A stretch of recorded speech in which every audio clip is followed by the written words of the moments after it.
These are very significant events in our program, the university, the Army, and our nation. All of your presence helps affirm that for each of us today. Today is a culmination of a rigorous program for these 12 cadets, or now lieutenants, about to be as they graduate to commission. Part of our job as a military faculty, both myself and those around you see in the audience, is to certify these leaders and make sure they're ready to serve the Army. Although we came down to the wire on a few last-minute grade checks last night, we are proud to announce that everyone's good to go, and each of these cadets has completed their training, their academics, fitness, and commissioning requirements. So way to go, guys.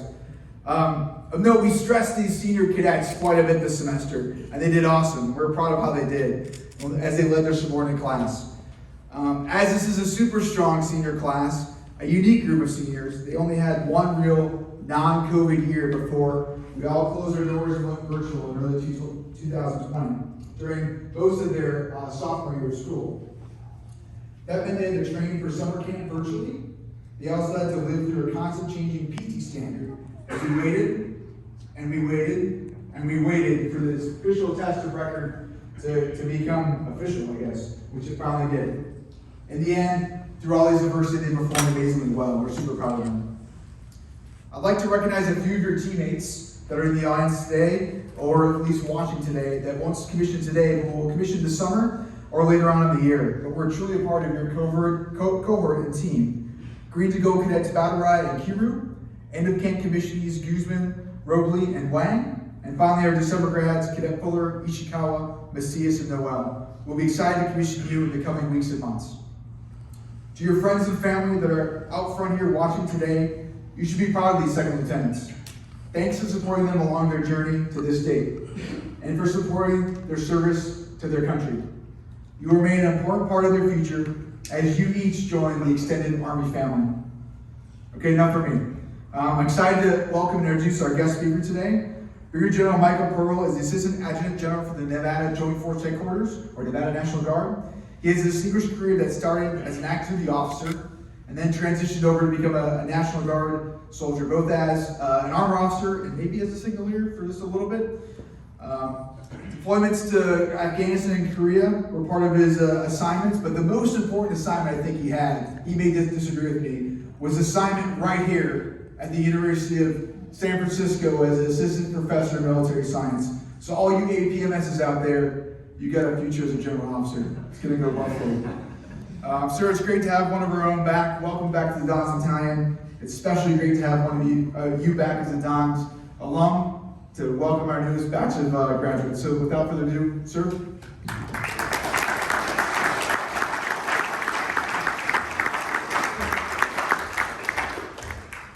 Good evening, what a great day. This is going to be your first test. You're going to get to listen to me, second lieutenants, and explain some things about leadership. And if you hear anything, just listen. It's going to be a good ride tonight. Good evening, what a great day to stand before the commissioning cadets of the Dons Battalion ROTC. We stand here tonight to celebrate the success of each one of these leaders as they get ready to serve their nation. Each one of these leaders represents discipline, focus, dedication to achieve the goals they set. They are the future of our nation. You are all the future of our nation. Thank you. I'm Brigadier General Mike Pearl. I'm the Director of the Joint Staff, Assistant Adjutant General in Nevada. I've had the amazing opportunity to serve this great nation as a servant leader for over 27 years. And tonight, I'm humbled and honored to have this opportunity to talk to the future leaders of our nation.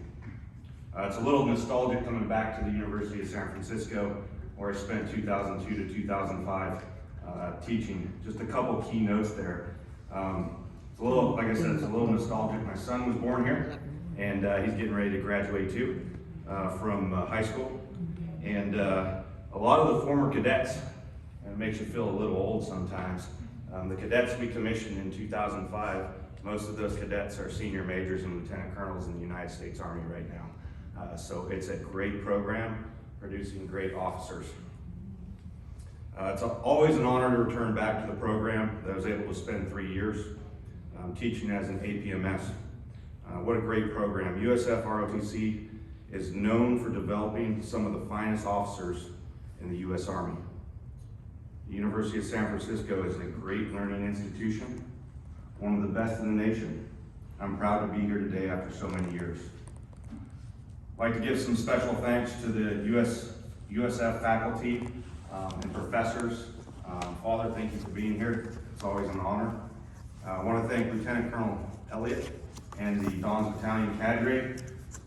The impact that you have on these lieutenants' lives cannot be measured. You are the foundation that builds them into the leaders that we become. I'd also like to thank the family members. Tonight, without their constant love, support, sacrifice, we would not be who we are today. Thank you for your love and dedication. Now the fun begins. To begin, just as it was when I entered my career years ago, we are constantly faced with choices and decisions on our journey of growth and learning. Accordingly, as you are the future of this community, this state, this great nation, you have the potential and drive for greatness. It's simply a matter of unleashing that potential. We're going to talk about potential here in a minute. You stand ready at the door of the next chapter of your journey. Today, I'd like to share with you what it takes to be a successful leader and those attributes and behaviors that are going to define your success. When these opportunities, goals, and decisions present themselves on your journey, I would ask first to consider how you frame your thoughts in unleashing your leadership potential. Take a moment to think about two factors for consideration as you start this journey to become a leader. When you are asked to do something or commit to somebody, how do you respond to the question, can I do it or will I do it? There's a big difference when you're journeying to become a leader. In other words, leadership and tapping your potential are about saying, I will do it versus I can do it. Can is a decision we each make. Can is the potential in all of us that is unused. Will is the decision to act on that potential inside of each one of us. It's a decision to act.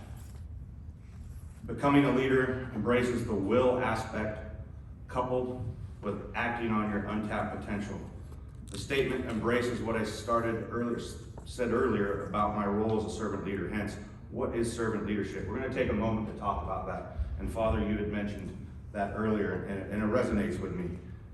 So I want to talk about servant leadership for a second. It means really that you serve the people in the organization above yourself. It means creating a culture that builds around trust, respect, inclusiveness, diversity, and equality. There's a book that I read recently by James Kerr called Legacy. Within this book, Kerr delivers a collection of talented individuals. They have no personal discipline. Ultimately and inevitably, they still fail. However, notwithstanding these failures, Kerr discusses a cultural mantra I've called sweeping the sheds.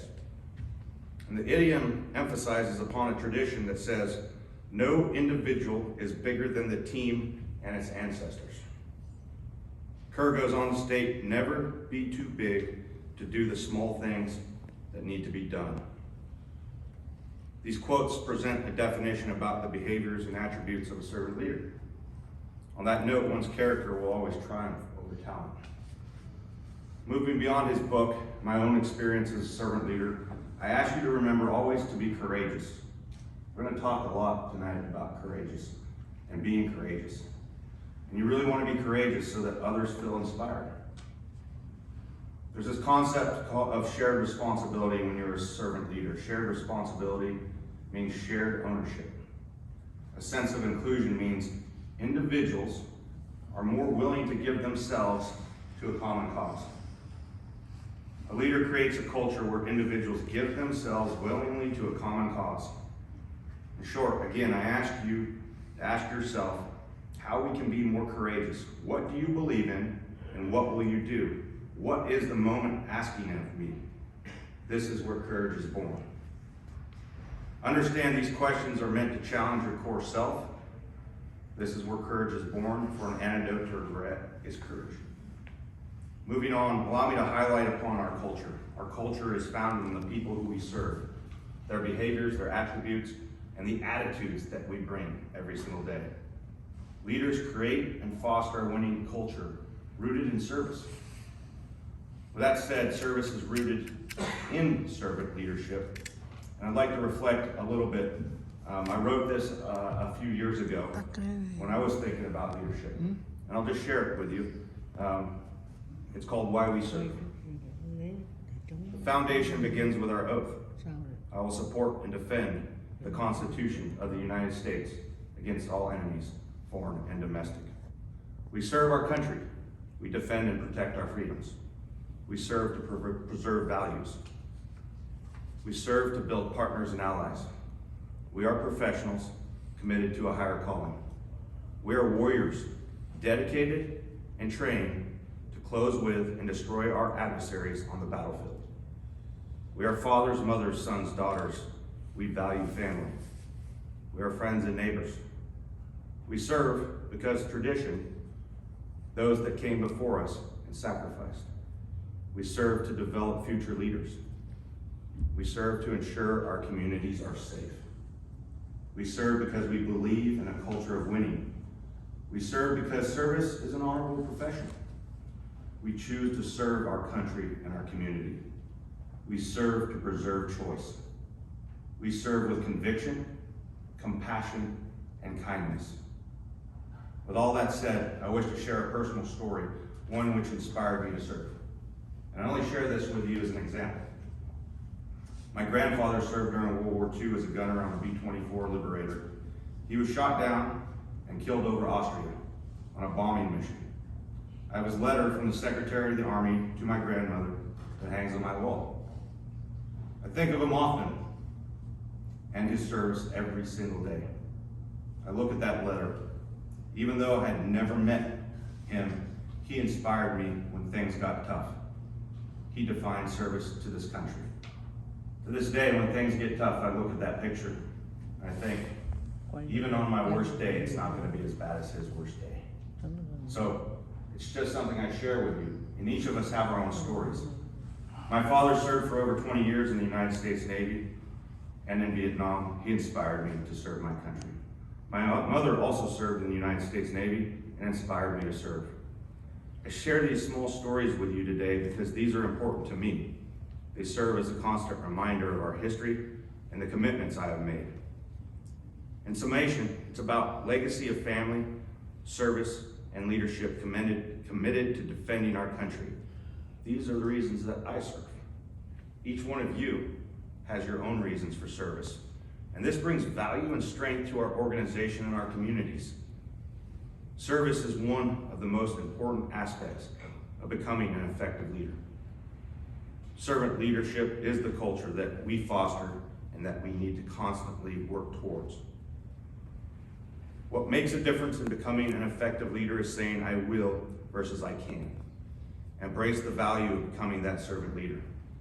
It's about continuous learning, seeking growth, focused dedication, and discipline, which fuels the desire to succeed in any path you choose in your future. Leadership is about a belief in values that defines our culture and keeps us true to ourselves, our families, and those we serve. One truth that leaders face every day is that change is inevitable and growth is optional. Be open to novel ideas from others. Charles Darwin wrote, "It is not the strongest species that survives, nor the most intelligent, but the ones most responsive to change."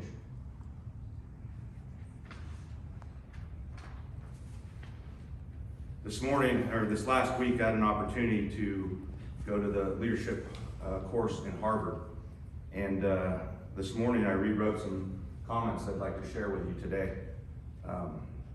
It was pretty impactful and powerful with some of the speakers that came and talked to us about their roles in serving our country in different roles. Just to give you a few moments of your time tonight and share these leadership growth opportunities. It was inspirational, motivating, humbling, and it helped challenge and better understand the unconscious bias in all of us to lead through crisis. It reinforced a basic premise of leadership. Always seek opportunity to learn and grow through professional development. You must invest in yourself continuously. Again, I had the honor and privilege to attend the Leadership and Homeland Security course at Harvard Kennedy School for the past week. The premise of the course is to better understand how leaders face crisis, whether it's combat, hurricane response, or terrorist attacks. I was able to meet and listen to Chief Joseph Pfeiffer, who was the first New York firefighter chief at the World Trade Center. He told a story about that day on 9/11. As he spoke about that tragic day, he shared with us each moment and how his view on crisis leadership as both towers collapsed around him. He said, the heart of crisis leadership is the ability to sustain hope by unifying efforts to solve complex problems in the face of great tragedy. He wrote a book about this day. It's called Ordinary Heroes. And at the end, he spoke about the courage to find resilience, to come to lead with greater determination and purpose.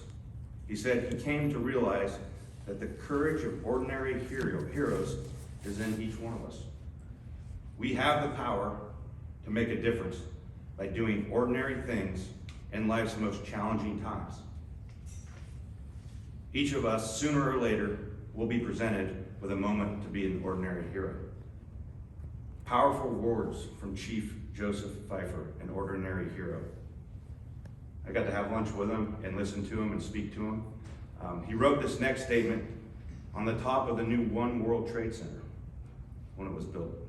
He said, always remember the heroes who did ordinary things at extraordinary times so others may live. Each one of you have that same courage and ability within you. Remember to always be courageous so others feel inspiration.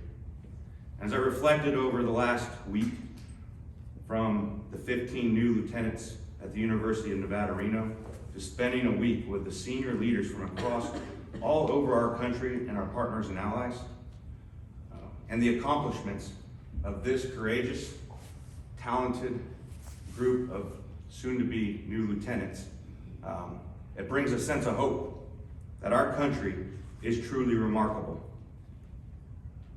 It's because it is full of great, courageous, talented, ordinary heroes that took an oath to defend the Constitution against all enemies, foreign and domestic. I'm going to take a moment and talk about the world, and I'd be remiss if I didn't. We face many threats in this world who wish to revise the current rules-based international order. Revisionist leaders in today's geopolitical contest perceive themselves to be at war with the United States already. A war being fought today with soft power means on a hard power foundation. They will compete aggressively below the threshold of armed conflict and present multiple layers of standoff to hold us at arm's length, both in competition and in armed conflict. Deterrence should be the first available option, but it's challenged because the threat of massive retaliation loses its value if our adversaries are achieving their operational and strategic objectives left of conflict. I highlight these threats, because the leaders of today, the leaders in this room, need to be ready to change and see the value of novel ideas in order to counter a revisionist world that seeks to challenge and change the current rules-based order. Our partners and allies will be critical in achieving a deterrence-based strategy. We must understand our place in the Army. Why are we here? The Army exists to serve the American people, protect enduring national interests, and fulfill the nation's military responsibilities. On that, again, through this course that I was in over the last week, there was a new definition You're going to be exposed to a lot of definitions of what leadership is. And I was exposed to one from two of the professors who have over 70 years of combined experience teaching at the Kennedy School, Arne Howitt and Dutch Leonard. And they wrote and shared with us on the last day their definition of leadership, and I thought it was appropriate to share that with you today. It says, leadership is the process of bringing a new and generally unwelcome reality to an individual, group, organization, or society, and helping them successfully adapt to it. I share this because each one of you is embarking on that leadership journey today. So before I end this evening, I just want to share a few of the tenets that I've subscribed to, and they've served me well. So I'll begin.